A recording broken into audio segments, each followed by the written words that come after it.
Bueno, ahora sí estamos al aire con Victoria Montenegro, diputada de la Ciudad Autónoma de Buenos Aires, presidenta además de la Comisión de Derechos Humanos, Garantías y Antidiscriminación de la legislatura porteña y además nieta recuperada por las abuelas de Plaza de Mayo. Victoria, buenas tardes, ¿cómo estás? Hola, ¿qué tal? Buenas tardes, ¿cómo están?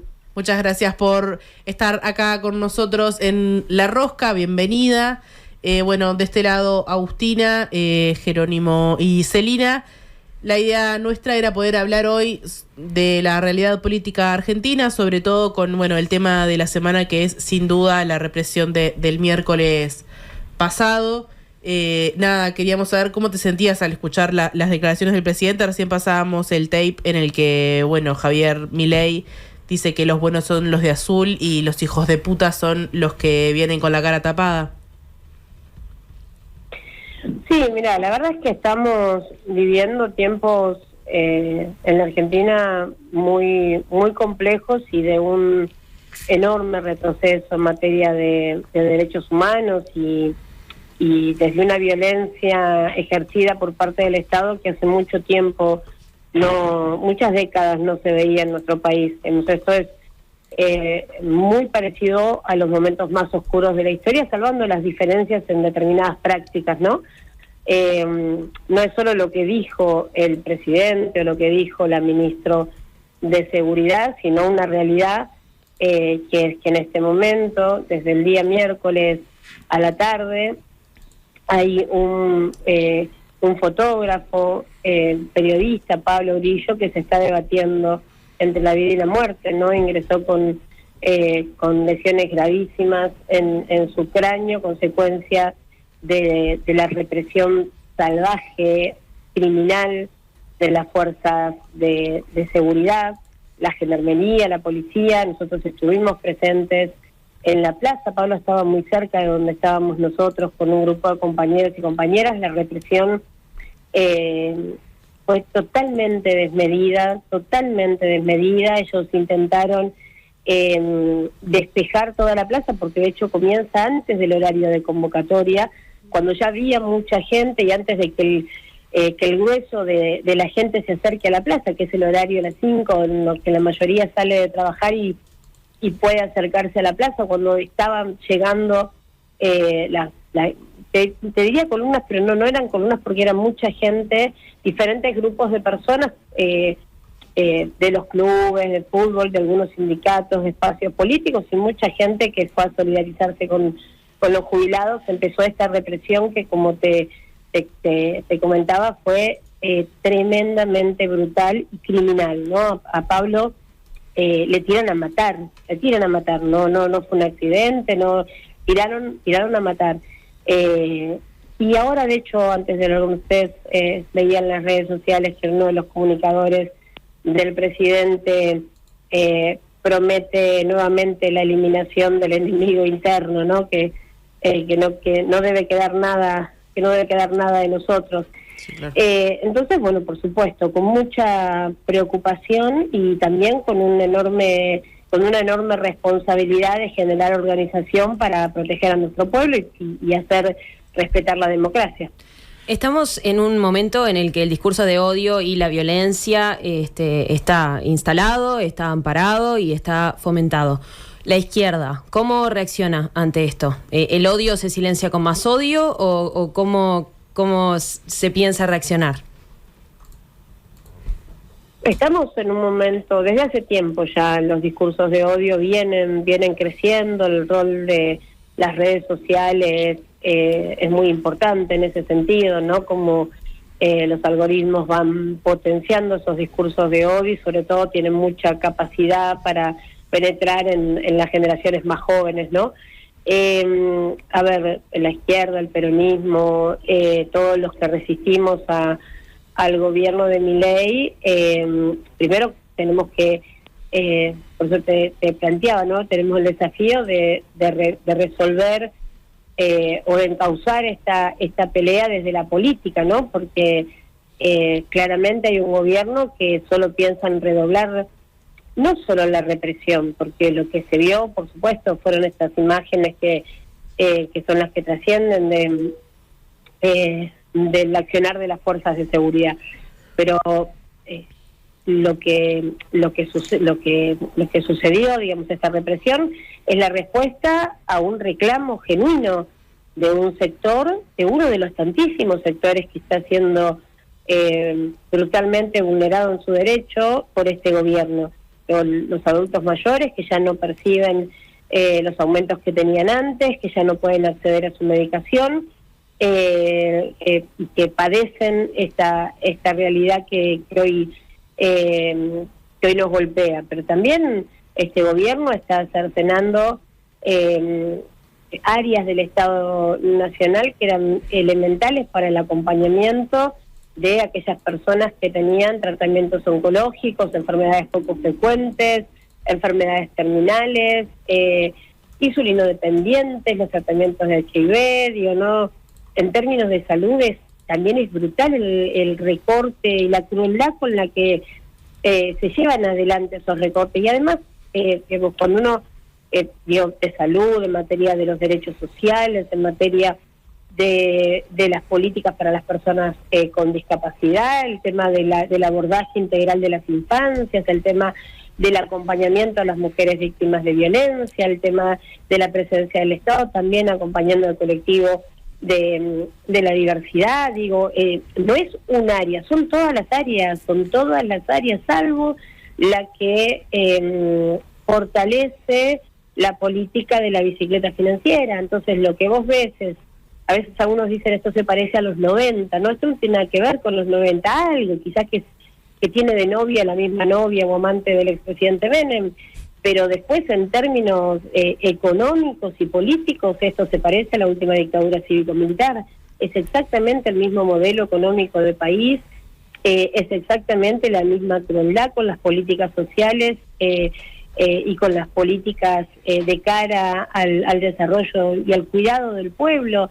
Y hoy por hoy, que es lo que siempre denunciamos, es muy difícil comparar, pues lo digo como víctima de la dictadura cívico-militar, lo que eran los operativos de secuestro y amedrentar a quienes pensaban distinto. Pero hoy los estados tienen otras formas, ya no es necesario esos mega operativos de inteligencia. Por hoy tu teléfono celular te ubica en tiempo real en todos lados, hoy las cámaras te identifican desde que entras y salís de tu casa, hoy las redes sociales son capaces de dejarte expuesto para que cualquier persona a la que le dijeron que todos los padecimientos de su realidad tienen como responsable a alguien parecido a vos, se creen con derecho a vulnerarte, a insultarte, a lastimarte. Digo, por eso me parece que hay que ser muy responsable para identificar qué es lo que está pasando con el odio y hay que tener mucho coraje para enfrentarlo. Digo, nosotros en Argentina sí tenemos muchos anticuerpos, no estamos a días de un 24 de marzo donde las madres y las abuelas nos marcaron el camino durante todos estos años de resistencia, así que claramente hay algo que sabemos hacer muy bien y es resistir. Y nuestro desafío también está en poder construir una unidad que nos permita ser más fuertes al momento de esta resistencia. Victoria, ¿y el pueblo a pie cómo tomó esta violencia con la que se reprimió? Porque además ahora, el próximo miércoles también se espera una nueva marcha, que se van a sumar sindicatos, organizaciones sociales, se espera también más gente que se haya contagiado con esta causa y ¿qué se espera? Mira, la gente de a pie, digamos, que quizás no pertenece a ningún espacio político y que está un poco decepcionada de la política en general, no tomó bien lo que sucedió el miércoles pasado. Digo, la imagen de un policía golpeando de la forma en la que golpeó, uno que trascendió, fueron muchos igual, pero a la abuela a la que le abren la cabeza, ¿no? Sí, con la tonfa. Y el posicionamiento de la ministra justificando que no era una abuela, que era una patotea. Estamos hablando de personas adultas mayores que están peleando por un derecho que tenían, porque trabajaron toda su vida, aportaron toda su vida y tenían garantizados su medicación, su jubilación, la posibilidad de tener aumentos que les permitieran ganarle a la inflación y poder vivir, básicamente. Ese era el reclamo. Después, frente a la violencia y a la impotencia que genera semejante despliegue policial, que además es inmensamente costoso, la reacción de un policía que termina rompiéndole la cabeza a una abuela y la responsable política, porque acá hay algo que hay que tener en cuenta: las fuerzas no se autogobiernan, tienen responsables políticos. Y es muy importante que los responsables políticos respeten la Constitución. No hay interpretación, por ejemplo, el policía que dispara y que genera las lesiones en el cráneo de Pablo. No es que él puede interpretar cómo dispara ese cartucho de gas. Hay un protocolo que lo obliga a que esa arma se dispara a 45 grados. Se dispara a 45 grados, no está en discusión. El tema es que en la Argentina te están llevando, y esto de la mano del enorme e indignante blindaje que tienen a partir de los medios de comunicación, habilitan discusiones de temas que no deberían discutirse. Bueno, la ministra pone en valor el accionar de este policía. Con Pablo, cuando estaba pero muy grave, sigue grave, pero de a poquito tenemos fe de que va a salir adelante. La ministra lo primero que plantea es que está detenido como si fuera un delincuente, es un periodista, es un fotógrafo, y además que era kirchnerista. Entonces, lo que le pase, al principio cuando asumió este gobierno, eran los sindicalistas, eran los peronistas, eran los kirchneristas, eran los de izquierda. Después fueron las feministas, después fueron los colectivos de la diversidad, después fueron las organizaciones sociales, después fueron los jubilados. Desde la semana pasada, los hinchas de fútbol también son elementos subversivos a eliminar. Entonces, la verdad es que lo que uno identifica es que prácticamente ya no te queda parte del pueblo que no forme parte de algún colectivo peligroso. Y la respuesta que uno ve es que hay un pueblo, incluido el de a pie, que no acompaña la violencia, en líneas generales, y mucho menos contra sus viejos. Victoria. Y que de a poco se va gestando una resistencia también en las calles, que cada vez redobla también en base a cómo se redobla la violencia. Victoria, vos habías declarado hace un tiempo que, acerca de Villarruel, que la vicepresidenta estaba construyendo su propio camino dentro de la Libertad Avance, que quizás intenta construir un rumbo mucho más político que el del presidente Javier Milei, y que a diferencia de este, es una persona mucho más inteligente, Victoria, y con objetivos políticos muy claros. El otro día hubo una jugada en este sentido, a mi entender y a mi criterio, saliendo a defender a los jubilados de alguna manera o a pegarle al gobierno. Lo vi en redes sociales, que en realidad es de la forma que más llega la información a Uruguay, como, esperanzador, pero también es un poco peligroso que la vicepresidenta le esté echando tierra al presidente, sabiendo también los vínculos que tiene Villarruel con algunos sectores de la sociedad, ¿no? Sí, mira, yo creo que esa fórmula es peligrosa para la democracia. Tanto el presidente como la vicepresidenta, como quienes definen, entre comillas, invertir sus recursos para hacer posible que un personaje bizarro como era el actual presidente, marginal de la televisión, pase a ser una voz autorizada y hoy esté a cargo, tenga la conducción de la Argentina.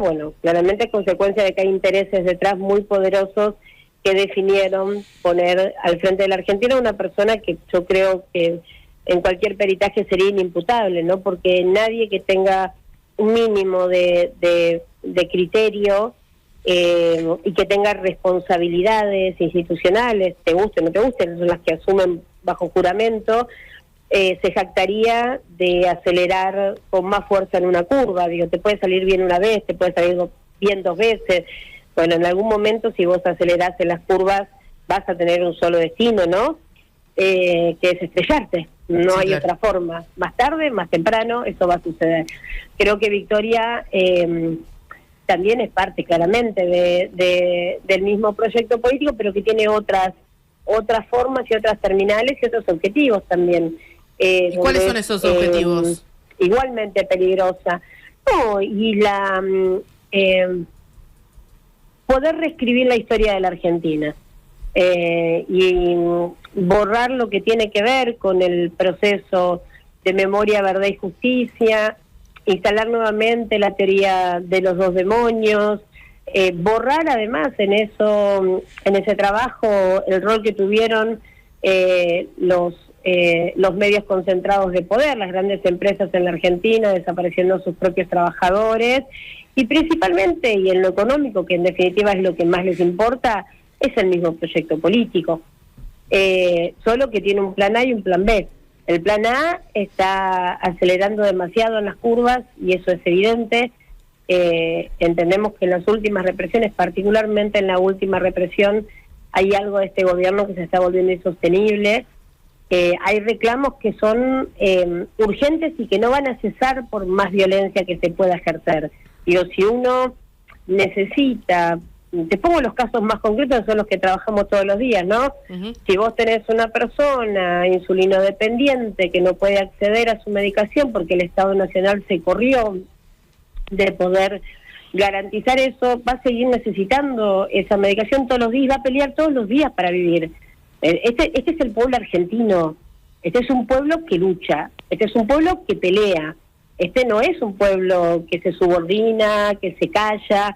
Fíjate que hace un mes y algo, encontramos una nueva nieta, las abuelas de Plaza de Mayo, y nosotros nunca dejamos de luchar, nunca nos resignamos, y somos combativos. Entonces hay reclamos que son de fondo, que están siendo vulnerados permanentemente, hay colectivos sumamente fuertes y potentes, el de los organismos de derechos humanos, bueno, las organizaciones sociales, las organizaciones sindicales, el colectivo feminista, el colectivo de la diversidad. El primero F fue impresionante, 1 millón de personas que tienen en claro que hay cuestiones que no están dispuestas, que hay conquistas que no están dispuestas a entregar. Entonces yo creo que independientemente de lo que está pasando con Milei, de lo que pueda llegar a suceder con Victoria, nosotros, sea de parte de Milei o de parte de Villarruel, solo esperamos la misma crueldad para el pueblo. Cambiarán los modos y Victoria avanzará más en lo que le interesa, que tiene que ver con la cuestión histórica. Pero en lo económico son lo mismo, desprecian de la misma forma a nuestro pueblo, y nosotros, más que pensar en ellos, estamos trabajando en nosotros mismos para poder frenar esta locura. Entre tanto acelera en curvas y todo eso que vos estás comentando que está sucediendo, que genera muchísimo caos justamente, que igual genera, bueno, la lucha de quienes resisten y de quienes insisten en luchar y en justamente resistir. ¿Dónde está la esperanza? ¿Dónde radica la luz al final del túnel? ¿Vos cómo ves el desenlace de todo esto? Mira, yo tengo mucha esperanza en nuestro pueblo, siempre.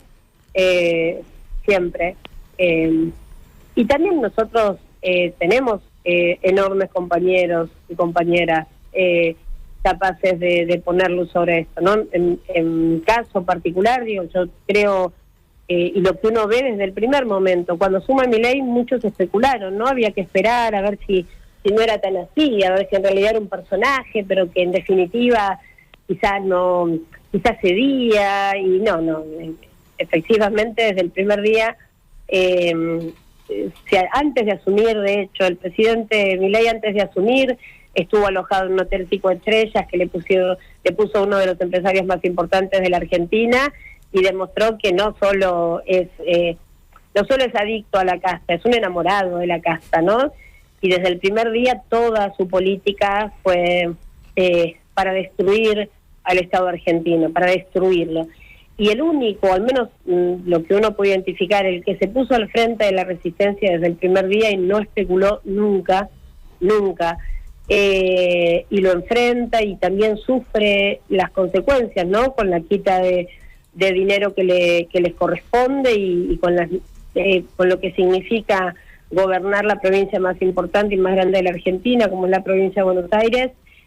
Mi esperanza está puesta en Axel Kicillof, Yo creo que Axel es, sin lugar a dudas, el mejor de nosotros generacionalmente y el que está demostrando poder, en medio de semejante temporal, seguir a flote, y principalmente es coherente y ama profundamente a su pueblo, y nosotros necesitamos volver a ser cuidados como lo fuimos durante el gobierno de Néstor y Cristina, y tener un Estado de Derecho como lo tuvimos en el gobierno de Alberto y de Cristina, ¿no? Esta pesadilla tiene que terminarse, y para mí, en términos personales te digo, y políticamente, la esperanza está puesta en Axel Kicillof. Bien, dijiste que había que tomar acciones políticas. ¿Qué acciones debería tomar el Congreso frente a los hechos estos de uso excesivo de fuerza por parte del gobierno? Sí, mirá, el Congreso tuvo quórum la semana pasada.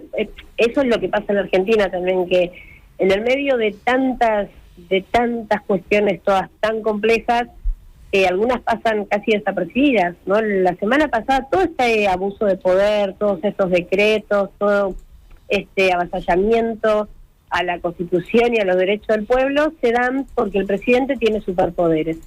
Entendiendo que hay cuestiones en la salud mental del presidente que claramente empiezan a preocupar mucho, es necesario volver a la base, quitarle al presidente los superpoderes y que vuelva a gobernar con la independencia de poderes que marca la Constitución.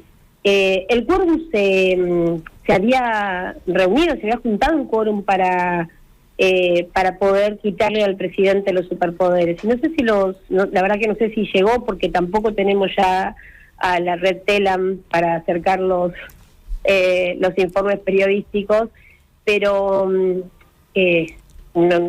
nos patobica, sacaron a los diputados de sus bancas, a los diputados libertarios a la fuerza, y le quitaron en un segundo, no dejando entrar a diputados también que estaban afuera en la represión, dieron de baja la sesión cuando ya se había logrado el quórum. Por eso te digo, el nivel de gravedad institucional solo va creciendo. Los diputados están trabajando básicamente para, en principio, quitarle los superpoderes al presidente, lo que le pondría un freno a todas estas locuras de decretos anticonstitucionales que básicamente está desguazando el Estado a puro decreto.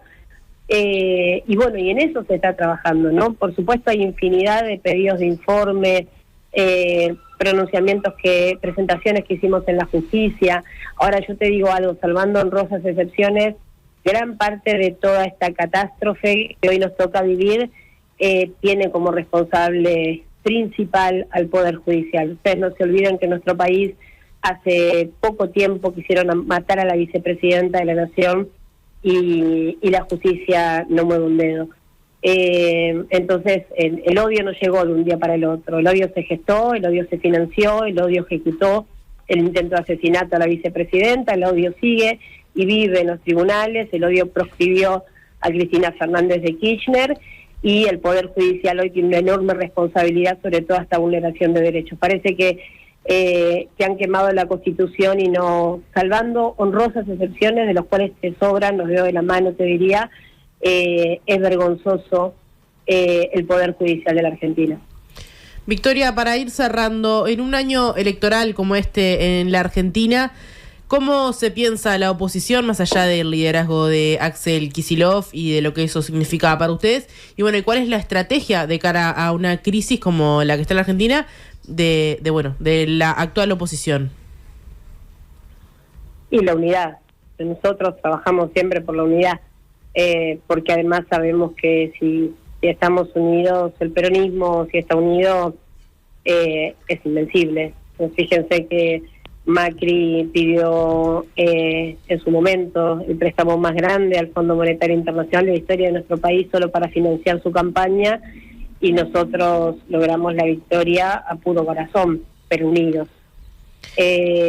Así que nuestro desafío siempre es trabajar por la unidad. Estos momentos de tanta violencia a veces nos llevan a la fragmentación, y ahí, bueno, cada uno tiene su responsabilidad, ¿no?